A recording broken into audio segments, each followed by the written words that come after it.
نماز فجر کے بعد اس صورت کی تلاوت اللہ تعالی خود کرتے ہیں۔ یہ صورت غریبوں کو امیر، بیماروں کو صحت مند اور حاجت مندوں کی حاجت کو پورا کرتی ہے، ہر ایک پریشانی کو ختم کر دیتی ہے۔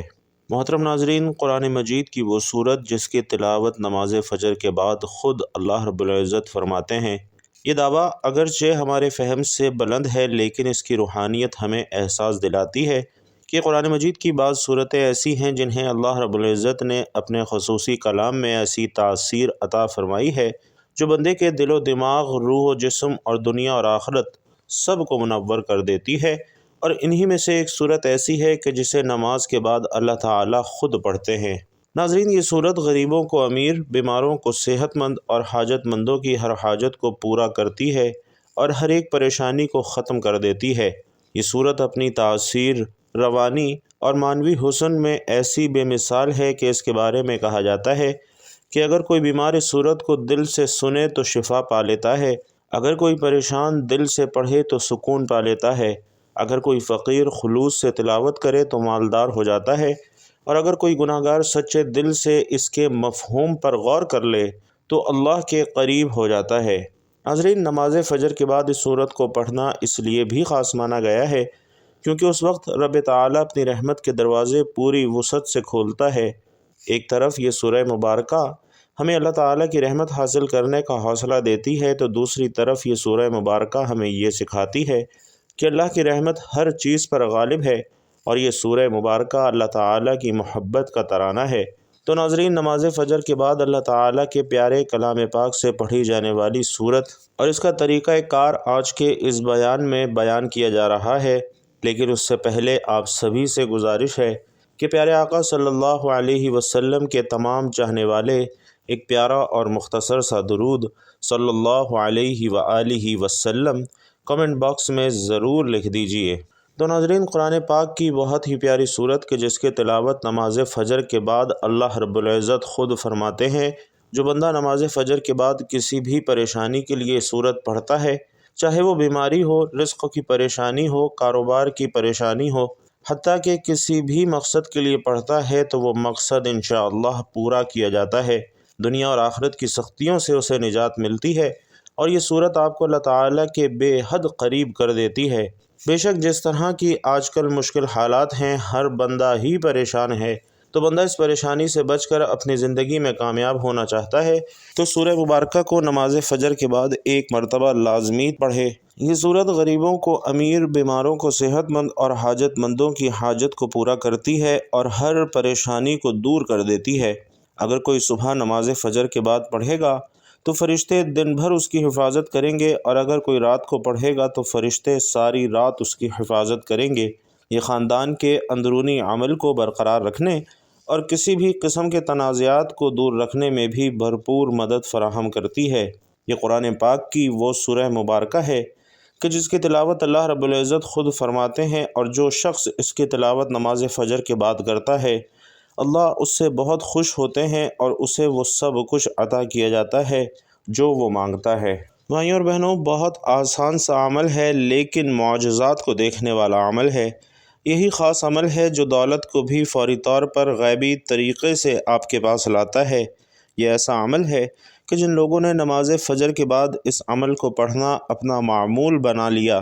وہ صبح رزق کی دولت سے مالا مال ہو گئے، گھر میں، کاروبار میں دولت کی ریل پیل ہو گئی، دولت کی برسات ان کی زندگیوں میں شروع ہو گئی۔ ویسے تو اللہ رب العزت کے کلام پاک کی ہر آیت، ہر سورہ ہی اپنے اندر ایک خاص مقام رکھتی ہے، لیکن آج اس سورت کا وظیفہ میں آپ کو بتا رہا ہوں، جو کہ نماز فجر کے بعد پڑھنے کا بہت ہی بابرکت عمل ہے کہ جس کو پڑھنے سے بیمار کو صحت ملتی ہے، مالی تنگ دستی دور ہوتی ہے، رزق کی فراوانی ہوتی ہے، انسان کی ہر حاجت پوری ہوتی ہے۔ تو ناظرین، وہ خاص سورہ مبارکہ سورۃ الرحمن ہے جو کہ عروس القرآن یعنی قرآن کی دلہن کے نام سے بھی جانی جاتی ہے، جس کا آغاز اللہ رب العزت کے ایک عظیم ترین صفاتی نام الرحمن سے ہوتا ہے، جس کا مطلب ہے نہایت مہربان، بے حد رحم فرمانے والا۔ اس سورہ مبارکہ میں ناظرین اللہ تعالی نے اپنی نعمتوں کا ذکر فرمایا ہے، اور ہر نعمت کے بعد بار بار یہ آیت دہرائی ہے فَبِأَيِّ آلَاءِ رَبِّكُمَا تُكَذِّبَانِ، یعنی تم اپنے پروردگار کی کون کون سی نعمتوں کو جھٹلاؤ گے۔ یہ آیت اس صورت میں 31 بار دہرائی گئی ہے، جو کہ قرآن کریم میں کسی بھی آیت کا سب سے زیادہ تکرار کا منفرد اعزاز ہے۔ یہ آیت بار بار دہرا کر دراصل انسان کے دل کو جھنجھوڑنے کی کوشش کی گئی ہے کہ وہ اللہ کی نعمتوں کو پہچانے، اس کا شکر ادا کرے اور اسی سے لو لگائے۔ صبح کے پرنور وقت میں جب انسان اپنے گناہوں پر نادم ہو کر اللہ کی طرف جھکتا ہے تو سورۃ الرحمن جیسے کلام کو پڑھنا اس کے دل کی صفائی، نیت کی پاکیزگی اور روح کی بلندی کا ذریعہ بن جاتا ہے۔ حضرت علی رضی اللہ تعالیٰ عنہ فرماتے ہیں کہ میں نے رسول اللہ صلی اللہ علیہ وسلم کو فرماتے ہوئے سنا کہ ہر چیز کا ایک دل ہوتا ہے اور قرآن کا دل سورۃ الرحمن ہے۔ سورۃ الرحمن ایسی سورت ہے جس کی تلاوت کرنے والا نہ صرف دنیا کے فائدے دیکھتا ہے بلکہ آخرت میں بھی اللہ کی خاص رحمت کے سائے میں چلا جاتا ہے۔ اس سورت کا وظیفہ رزق میں کشادگی، شادی میں آسانی، دشمنوں سے نجات، حسد اور جادو سے حفاظت، اولاد کی بہتری اور ہر مقصد کی تکمیل کا عظیم ذریعہ ہے۔ جس بندے کے دل میں نیت ہو کہ وہ صرف اللہ کی رضا کے لیے یہ وظیفہ کرے، اس کے لیے یہ سورت دنیا کی سب سے بڑی دوا، سب سے عمدہ دعا اور سب سے خاص ندا بن جاتی ہے۔ حضرت عبداللہ بن مسعود رضی اللہ تعالیٰ عنہ سے روایت ہے کہ رسول اللہ صلی اللہ علیہ وسلم نے ایک رات جنات کو سورۃ الرحمن سنائی، اور جب آپ صلی اللہ علیہ وسلم ہر بار پڑھتے فَبِأَيِّ آلَاءِ رَبِّكُمَا تُكَذِّبَانِ،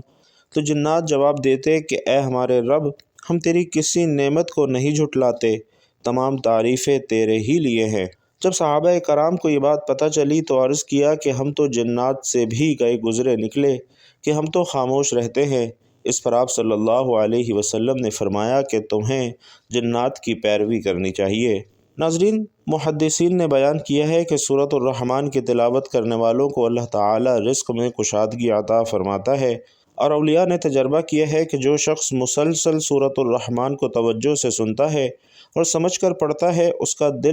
اسے دل کا سکون اور جسمانی شفا حاصل ہوتی ہے۔ حضرت امام زین العابدین رضی اللہ تعالیٰ عنہ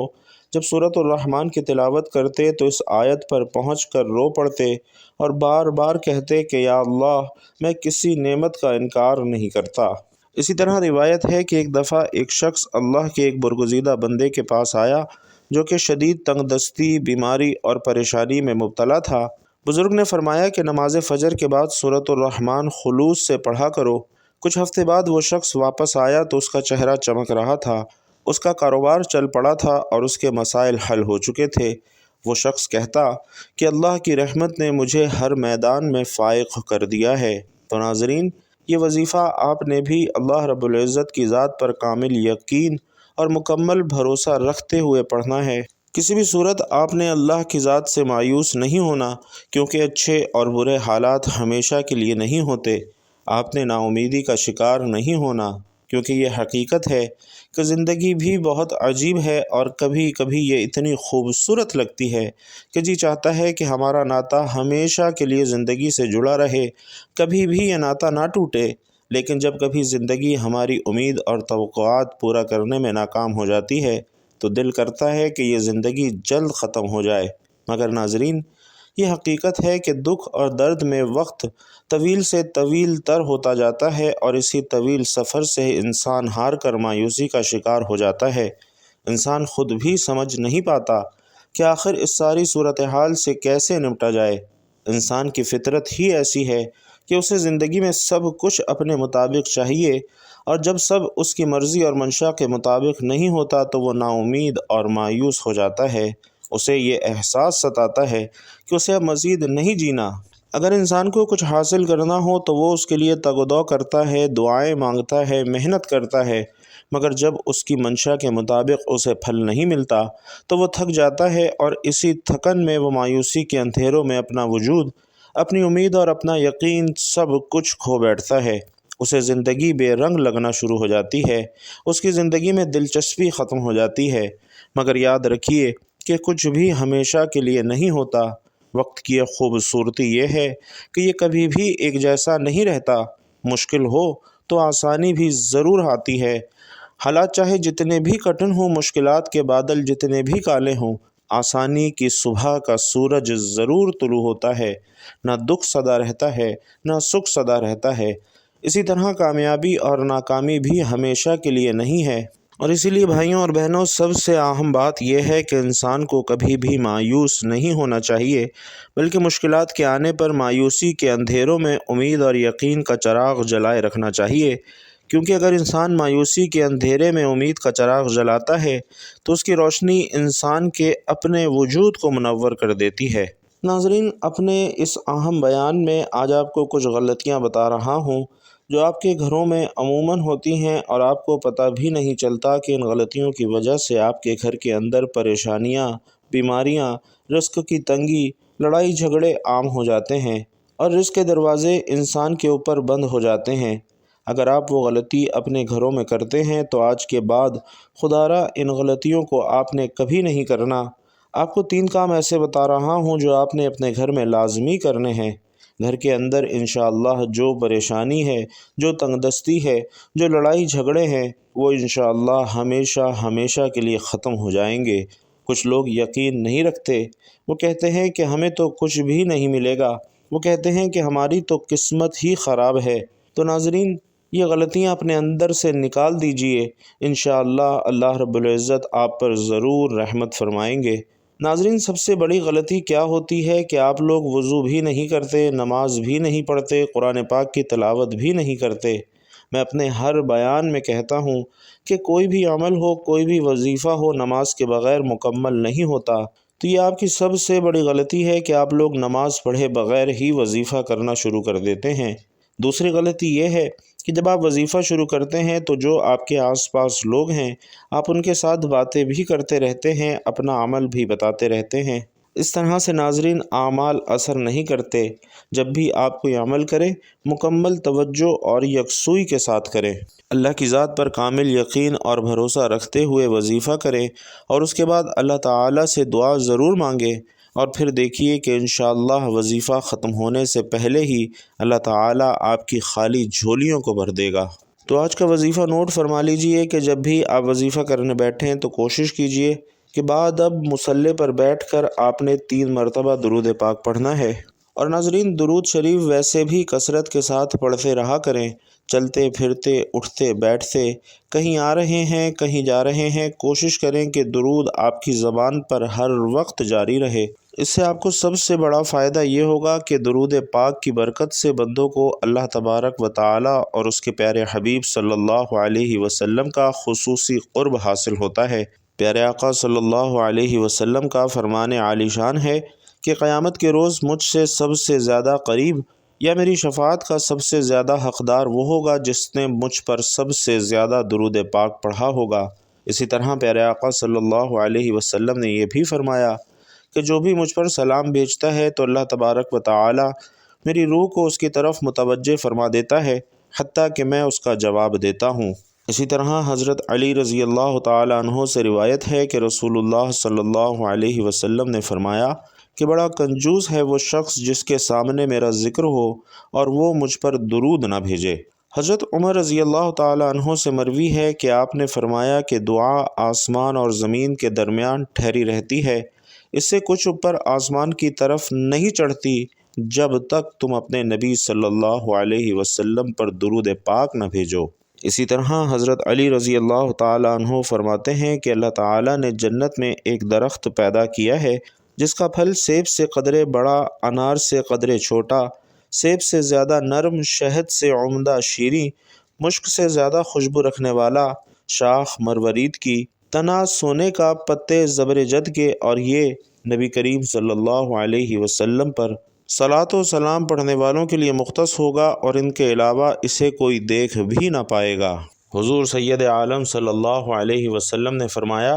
کہ جو مجھ پر درود بھیجتا ہے اس پر فرشتے درود بھیجتے ہیں، خود خدا اپنی شان کے مطابق درود بھیجتا ہے، جس کے باعث تمام آسمان اور زمین والے درود بھیجتے ہیں، بلکہ درخت، چرند، پرند، غرض یہ کہ کوئی ایسی چیز باقی نہیں رہتی جو درود نہ بھیجتی ہو۔ پیارے آقا صلی اللہ علیہ وسلم کا یہ بھی فرمان ہے کہ جب کوئی آدمی مجھ پر درود پاک پڑھتا ہے تو منادی پکار کر کہتا ہے کہ اللہ تعالیٰ اس کے بدلے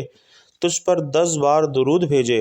آسمان والے یہ سن کر کہتے ہیں کہ تیرے درود شریف کے بدلے 100 بار تجھ پر رحمت فرمائے۔ تو ناظرین، درود پاک کثرت کے ساتھ پڑھتے رہا کریں تاکہ دنیا اور آخرت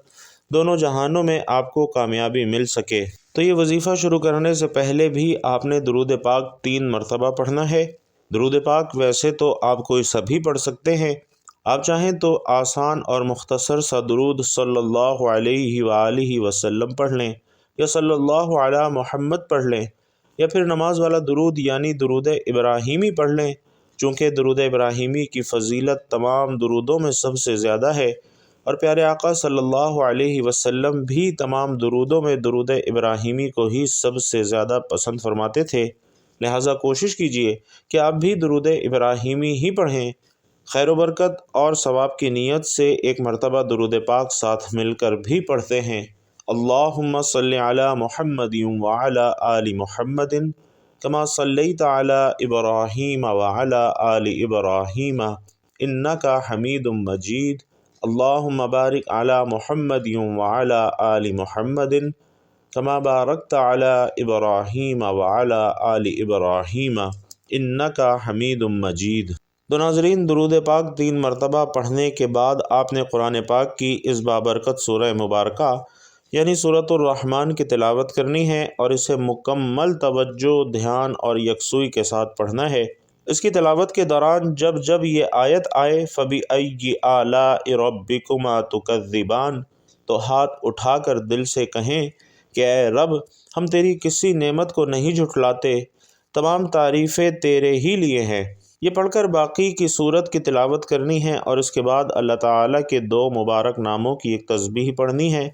اور وہ نام یا رحیم و یا کریم ہیں۔ ان دونوں ناموں کو ملا کر پڑھیں گے تو ایک شمار ہوگا، اور اسی طرح سے آپ نے ہاتھوں کی انگلیوں پر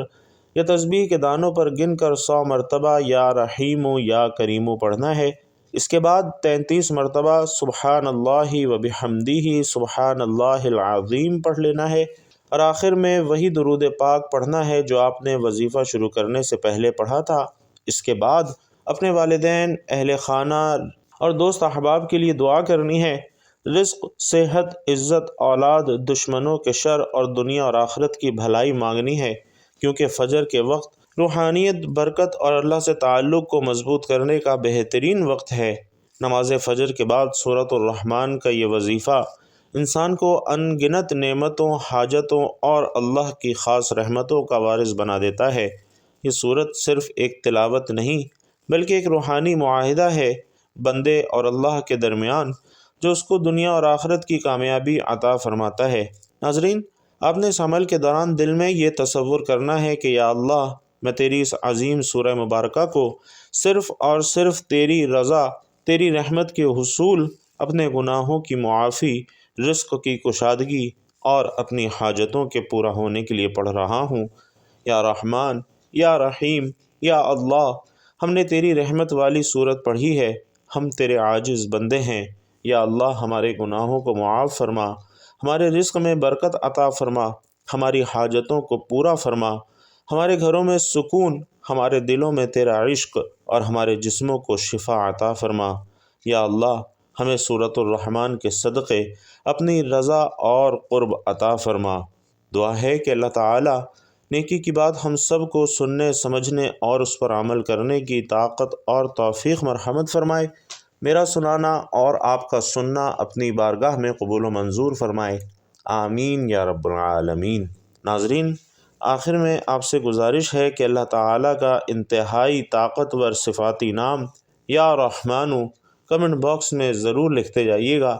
کیونکہ جب اللہ رب العزت کو اس طاقتور صفاتی نام سے پکارا جاتا ہے تو اللہ رب العزت کی رحمت جوش میں آ جاتی ہے، اور پھر اللہ رب العزت سے جو کچھ مانگا جائے اللہ پاک ضرور عطا فرماتا ہے۔ اللہ رب العزت آپ سب کا حامی و ناصر ہو،